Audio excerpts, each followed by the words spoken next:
Okay, let's really quickly do a rundown on materials. I'm going to use this Canson 140-pound watercolor paper. This is, it's a pretty inexpensive student grade watercolor paper. 140-pound talks about the weight of the paper in a ream, which I think includes 500 sheets. So 500 sheets of this would weigh 140 pounds. And really that just refers to the thickness of the paper, and something at that weight will help, it'll help the paper not buckle as much. But if you are just wanting to experiment and play around, use whatever paper you have on hand. Of course, the thinner it is, the more it'll buckle, but it's, just for the purposes of fun, it's not a big deal. You don't have to do anything expensive. Next are brushes. This is a watercolor brush. It's made with squirrel fur, and it's very soft. You can see if I stick it in the water, how voluminous it becomes, and how those bristles kind of really pull out from there. It's because it's so soft, and you pick it up and it just has a lot of water in it when you pick it up. It's a total mop. This is one I was required to purchase for a class in college. I love this brush. I've used it for years, but you don't have to get an expensive watercolor brush either.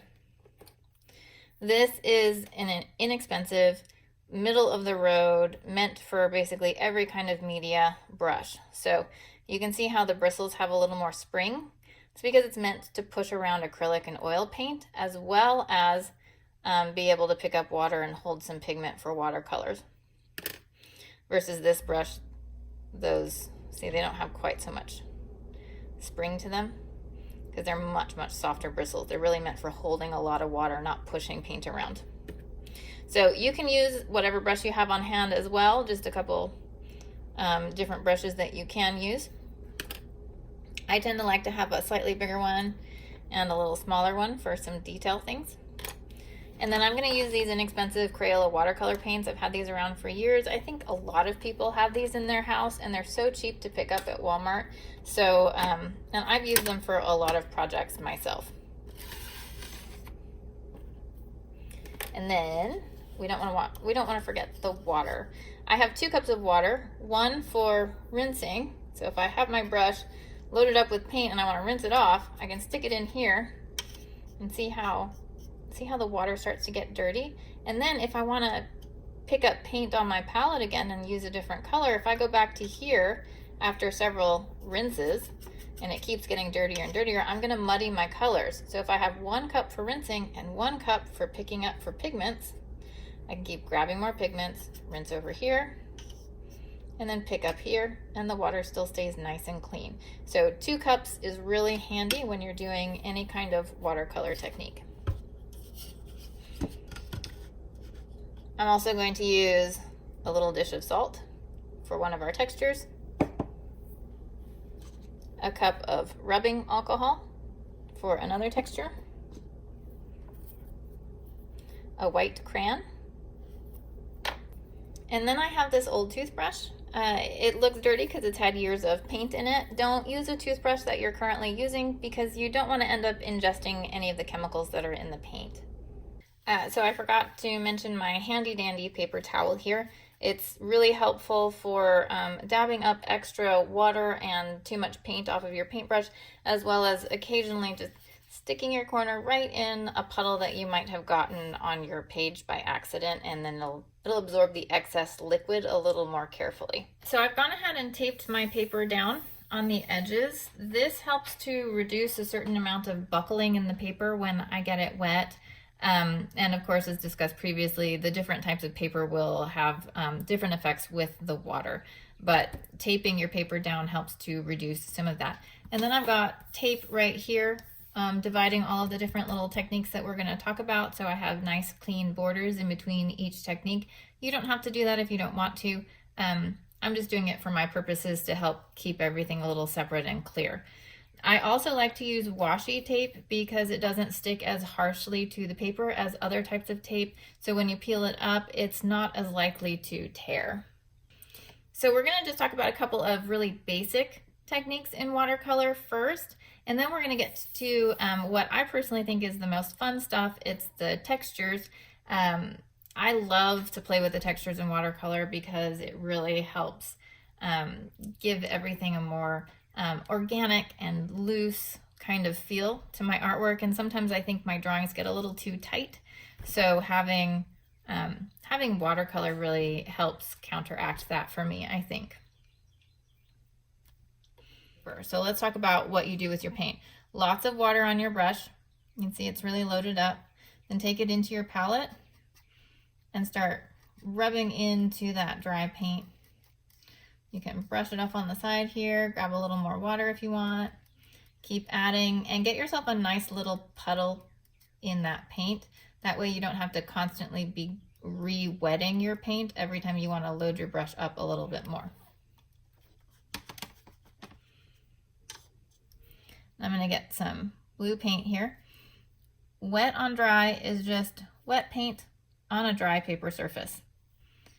And you may not be able to tell much of a difference about how this effect works until your brush really starts running out of paint. And you can see that I'm starting to get more of that paper texture on the edge here as my brush gets drier. And so if you don't want that texture, you'll have to keep reloading your brush. The next technique is wet in wet. That means my paint is wet and my paper is wet. So I just want to get a nice little layer of water happening on my paper. Kind of keep it even. Unless you're going for a really puddly effect, just avoid the puddles. Otherwise, drying time takes forever and you'll have lots of pools of color there. Sometimes those puddles can be really beautiful, so it's up to you how you experiment with it. But for this purpose, we're just going to keep it wet on the surface. And you can see how when I put my paper in, the paint starts to spread and take on a life of its own. It's almost like it becomes alive. And of course, the more wet you make your paper, the more your paint will spread through it. So this is what it looks like if we start to add those puddles in there. The paint really moves through it. So let's add a little bit of pigment in there and see how it just kind of works, and it moves and it sort of lives and breathes on its own. Next technique is the flat wash. This is my weakness. I don't use this technique very often. We had to learn it in college and it's very useful for some things, but this is the one I'm almost definitely always going to mess up. Occasionally I've managed to get it right, but this is the one that truly I really struggle with. But the thing that I would say about that is failure is the first step to success. So don't ever be hard on yourself if you're not getting something right. You're learning something every time you get it wrong. So just keep pushing forward, keep working on it, and be gentle on yourself about your mistakes. All right, so let's attempt this flat wash. You want to get your brush wet, get your paint on it. Personally, I also think for my own purposes, a flat wash is easier to do wet in wet than wet on dry. A lot of people do it wet on dry. So why don't I just go ahead and take this opportunity to experiment with this a little bit. The key to a flat wash is to keep your paint basically evenly spread and your brush strokes going the same direction.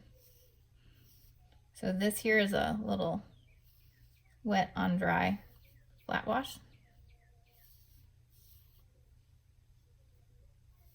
And I'm trying to keep my paint even across. Let's see what happens if I get my paper a little bit wet. This is a little bit of an experiment for me right here too, because again, this is my favorite way to paint, is wet in wet, no matter what I'm painting. Flowers, people. I don't really paint houses much, mostly I paint people, but wet in wet is my favorite. So I'm going to go ahead and add some paint to this now. Run it through, and the reason I think it's easier to get a flat wash with wet and wet is because your paper is wet and it gives the paint more opportunity for time to just kind of spread and settle, because all of those little tiny pigment particles are going to move around and kind of even out as they dry. So when I move on to the other little rectangles here, you guys can kind of go back and see which wash becomes the flattest, smoothest wash across. I personally think it's going to be the wet in wet. All right, now for our gradient, what you want to do with a gradient is you want to start out with a lot of color to begin with, and you work your way down to less color. So again, I'm going to come in here. I learned how to do this technique in college as wet on dry, but I'm going to do wet on wet again. And I'm not going to get my paper very wet. I don't want puddles because that will actually mess up my gradient. I'm just going to give it a nice even coating of water. Now I'm going to go ahead and grab my paint over here. I'm going to start nice and dark up here. Lots of pigment to begin with. I'm going to pull my pigment down. Now, how far you want your gradient to go down really depends on how much you're adding pigment. I'm going to add pigment one more time to my brush here. And then I'm going to start adding water to my brush. So I'm going to keep pulling it down. But now every time I get my brush wet again, it's not going to be with pigment. It's going to be with water. The water dilutes it, makes it lighter and lighter as I go down. And then I'll get this little gradient effect. This works nicely for all kinds of things like skies, oceans. Sometimes I'll use a gradient effect in hair before I add the details just as a base paint coat. So gradients are really handy to know how to do when you're dealing with watercolor. This next one is probably the first textural technique in watercolor that everybody learns. This is salt in the paint. When you paint your surface for using with salt, you don't want puddles again, because the puddles will overwhelm the salt, and the salt will be absorbing the paint and the pigment, but it won't have the same effect because there will be just too much for the salt to have to absorb. So I'm going to go ahead and brush some pigment on here. We're going for a textural effect with the salt, so your technique does not have to be perfect here. You just want to get that paint on there. If your paint is too dry, you won't overwhelm the salt, but there won't be enough liquid for the salt to really pull everything towards it. So you want to make sure that you have a nice coat of liquid, but not so much that it's getting puddly. Now I've got my bowl of salt here. I've just grabbed a pinch and I'm just gonna sprinkle my salt on my paper. And as time passes, you guys will see how, you can already probably see how it's starting to pull the pigment to it, and you're getting lots of dark spots. Over time, it'll suck it up and you'll get these light white stars into it. All right, oops. Now you can see also, this is another technique actually, water into wet paint. I just dripped some water there, so now you can see what happens when you take some water and you brush it into your paint. It'll start to push it away too.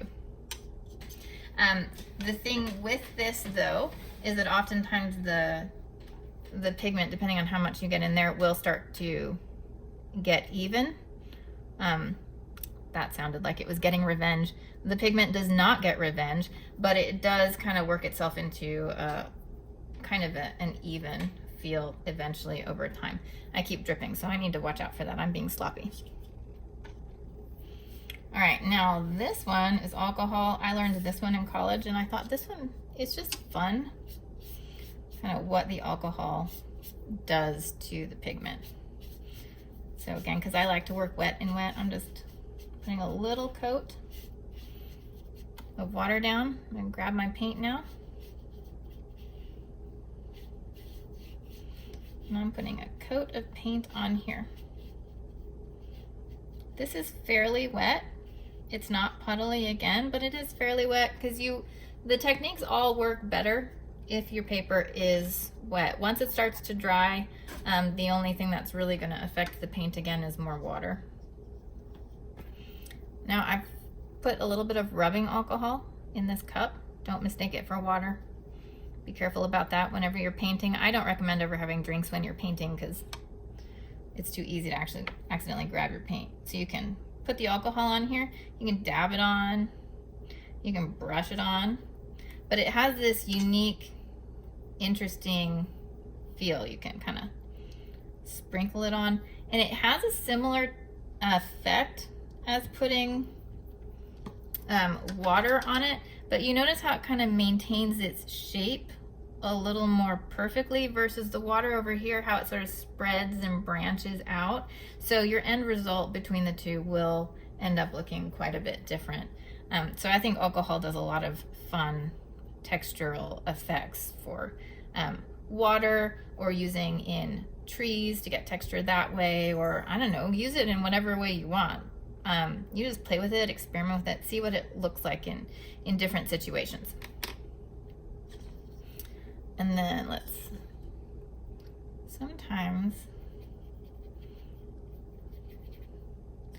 usually I get a stronger effect than what I'm getting even right now. And I don't know if it's because I'm using Crayola watercolors and they have a little bit of a waxy feel to them, or if it's because, yeah, see how strong that is?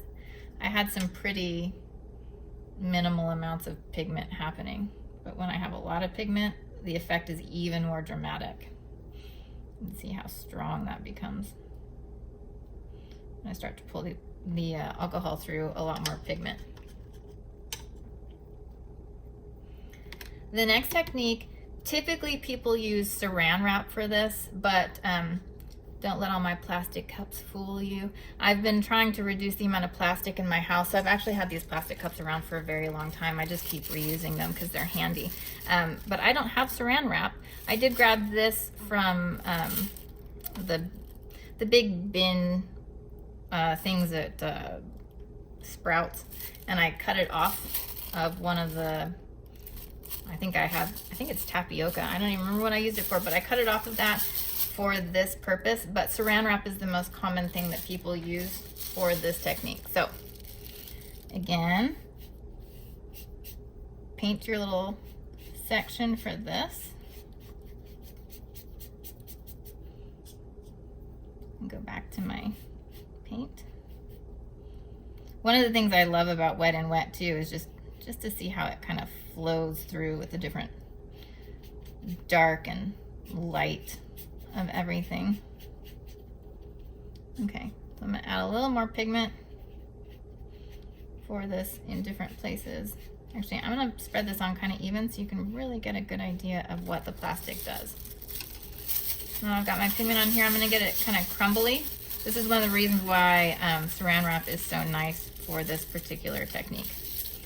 And once it's wrinkled and it's stuck on here, we can just stick it there and then let it sit. Don't move the plastic, let it dry like this. So this is a technique that takes a little bit. You're gonna have to be patient with it, but just let it hang out here for a little while, and as the paper absorbs it and it dries, you can lift it up eventually. Okay, next is Splatter Technique. This one is really messy. So I would recommend that if you don't have washable paints, make sure you are wearing an apron and your whole surface is covered with something so that nobody at your house gets mad about stains on the furniture or whatever. So for the splatter technique, you can do this wet on dry or wet on wet, and you'll have different effects, of course, depending. So I'm gonna just go ahead and wet the top half of my paper, and you can see the difference in what happens when the paper is wet versus dry. And I don't want to puddle. I'm getting some puddles here. This is where my paper towel comes in handy. Now, paper towel creates its own texture. I'm doing it like this because it's just straight water. If I had pigment there, you would see all kinds of textures happening. So be careful with your paper towel. You can lift. They're really handy for that, but if you don't want to lift, you might end up with a little bit of a disaster here. Okay, so I'm getting my toothbrush a little bit wet. Stick it in my pigment. You can't see it because my bristles are blue, but I'm going to take it and I'm just going to splatter. And you can see how the splatters, they'll get softer in the area where the paper was already wet. And then they stay in their kind of harsher, deeper pigmented form in the areas where the paper was dry. And then my thumb is all blue, so I'm going to wipe that off. And you can come back in and spread and add some water to it and loosen and lighten certain areas if you want to, or leave it as it was. Great for stars in a sky, or dirt textures, or just really anywhere where you want it to look more muddled a little bit, I guess. Maybe muddled isn't quite the right word, but more textured. If you just want to leave a white space on your paper and you don't want to have to paint around it, you can use wax. And you can come in here, and I like to use a fair amount of wax when I'm doing this, because the more your paper is covered, the more resist you're going to have. All right, so I've just done a little quick doodle, and I'm going to get paint on my brush and brush over it. And you can see my picture is showing up here. Now the more I go over it again, the more I'm going to end up lifting some of that wax, so it won't act as nicely as a resist. So you got to be careful that you don't just go over it, because you'll lift the wax and you won't have the same effect. But you can paint over it, and basically what happens is it covers the pores of the paper so that you don't end up filling in those areas. Now we've got lots of techniques happening here. If you're starting to get impatient with your watercolor paint and you want it to dry, you can use your mom's handy dandy hairdryer here and just put it on kind of a lower setting, or depending on what you have around it, a high setting, and you can just go ahead and use the hairdryer to dry everything off with. Just the thing to keep in mind with that is if you dry it with the hairdryer, you will stop the spread of the paint. So if you want less paint spread, the hairdryer is great. If you want the paint to keep spreading, then I wouldn't recommend using the hairdryer. Just have a little patience and let it do its thing. Okay, also it's had a little bit of time to dry. It's not completely dry yet, but I'm going to go ahead and pull my plastic up and show you what this looks like. The longer time you give it to dry, the better the texture will end up looking. You'll have something a little more like this. These areas, you can see how they're pooling into little pigment spots. That's because those areas weren't quite dry yet. They were still fairly wet, but you'll get lots of texture that's more like this if you have the patience to wait for it to dry a little bit more. I also wanted to show you, once I peel the paint up, in between all of this, you can see how clean and smooth those edges are. So it's great for keeping nice clean borders on your painting if you want to do that, or if you want to mask off maybe the side of a building or any straight thing that you're trying to work with. The tape works really great for masking off basic shapes.